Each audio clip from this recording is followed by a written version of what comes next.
के नतीजों से जुड़ी हुई और लगातार जो आंकड़े हैं वो आपके सामने रख रहे हैं। उपचुनाव के नतीजों से जुड़े हुए खतौली की अगर बात करें तो आरएलडी के मदन भैया इस वक्त आगे चल रहे हैं और वही मैनपुरी में पहले राउंड की गिनती में वो आगे चल रहे हैं। और सचिन हमारे साथ मुजफ्फरनगर से जुड़े हुए हैं। सचिन, आपके पास क्या कुछ अपडेट है?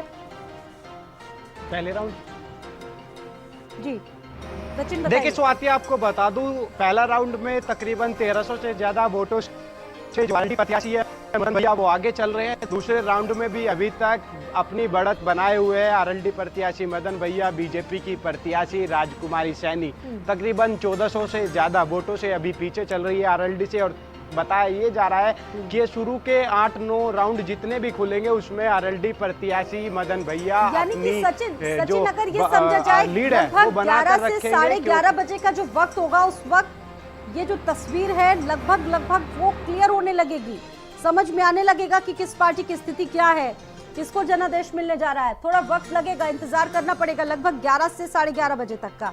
आधी तस्वीर तो क्लियर हो जाएगी उस वक्त। सचिन बिल्कुल स्वाति, आप ठीक कह रही है। 11 बजे तक आधी तस्वीर तो ये क्लियर हो जाएगी कि आखिरकार खतौली में किसको जनादेश मिलता दिखाई दे रहा है। लेकिन अभी तक 2 राउंड की गिनती पहले राउंड की कंप्लीट हो गई है, दूसरे राउंड की गिनती चल रही है। उसमें अब तक तकरीबन 1400 से ज्यादा वोटों से आरएलडी प्रत्याशी मदन भैया। चाहूंगी मैनपुरी से इस वक्त का सबसे बड़ा अपडेट बता रहे हैं आपको।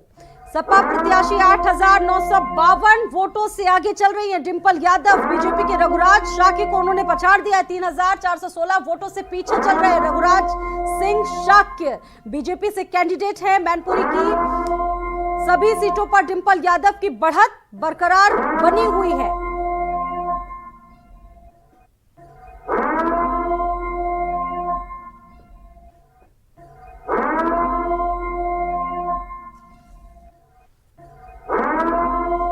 कहीं ना कहीं शिवपाल यादव यहां पर एक्स फैक्टर बनकर उभर कर सामने आए। मैनपुरी की सभी विधानसभा सीटों में जसवंत नगर समाजवादी को इससे पहले सबसे ज्यादा बढ़त दे सकता था और वहां पर भी डिंपल यादव की बढ़त बरकरार है। करहल में भी डिंपल यादव की बढ़त बरकरार है।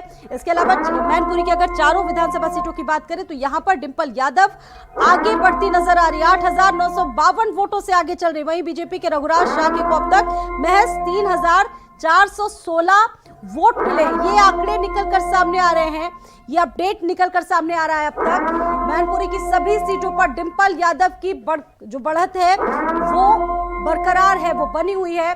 क्योंकि दिग्गज नेता समाजवादी पार्टी के पुरेधा मुलायम सिंह यादव यहां से सांसद हुआ करते थे और ऐसे में उनकी जगह पर अब डिंपल यादव को चुनावी मैदान में उतारा गया है। क्योंकि ये जो सीट थी उपचुनाव के पहले खाली हुई थी और इस सीट पर उपचुनाव हुए थे और ऐसे में समाजवादी पार्टी ने डिंपल यादव पर भरोसा जताते हुए उनको चुनावी मैदान से उतारा। और कहीं ना कहीं सहानुभूति की जो लहर थी वो भी समाजवादी के पार्टी के पक्ष में चल रही थी। और ऐसे में जो जानकारी निकलकर सामने आ रही, डिंपल यादव 8952 वोटों से आगे चल रही। बीजेपी के रघुराज शाक्य को अब तक महज 3416 वोट मिले हैं। रघुराज शाक्य बीजेपी की तरफ से शिवपाल यादव के शिष्य माने जाते हैं, रघुराज सिंह। और उसके बाद जो नतीजे निकल कर आ रहे हैं उसमें डिंपल यादव आगे नजर आ रही है।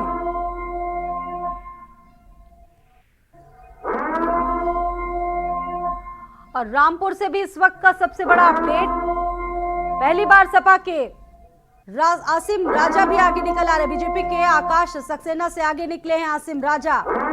रामपुर में 150 वोट से आसिम राजा आगे निकले हैं।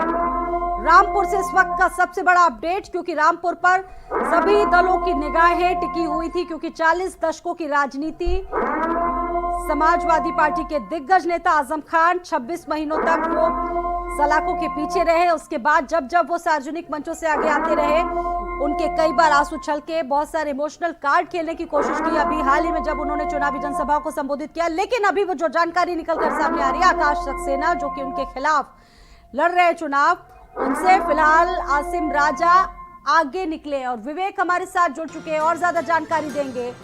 विवेक बताइए क्या कुछ माहौल है इस वक्त? डिंपल यादव अपनी बढ़त बरकरार बनाए हुए